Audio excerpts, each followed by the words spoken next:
On problem 10.3, you have an arrow being fired upward. It asks for the initial velocity and the height.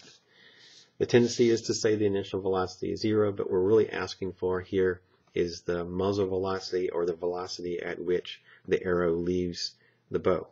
So we're going to say it's non-zero for the initial velocity. So at time equals 0, the y is equal to 0, and also the velocity is equal to v0. At its highest position, that's going to occur at 5 seconds in. How do I know that? Well, it says the time of flight is 10 seconds. If we neglect the effect of air resistance, it's going to be 5 seconds to get to the top and 5 seconds to get to the bottom. And at the top, also, we can say that y is equal to h. That's one of the things that we're looking for, height. The other thing we can say is that at the top, the velocity is equal to 0. So the object comes to rest at the top. Writing down the equations from the first page, we have v is equal to v0 plus a t squared. The acceleration in this problem is equal to negative 9.81 meters per second squared. That's what that is. Now, if you're wondering why I put a minus on there, g is equal to 9.81 meters per second.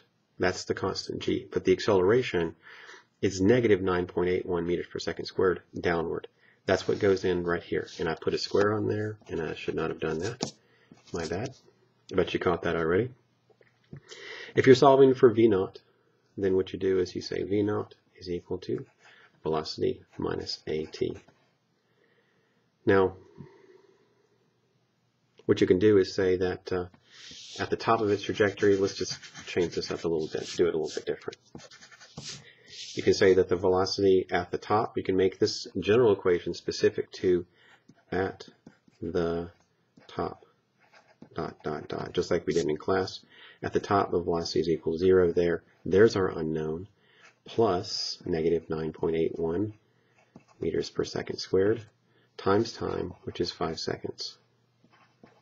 We're using 5 seconds because that's the time it takes to get to the top of this. That helps you find what v0 is equal to. And to figure out how high it goes, you can use the other kinematics equation. And that is y is equal to y0. So at the top, we can do this again. We'll write the general equation first and then make it specific to at the top.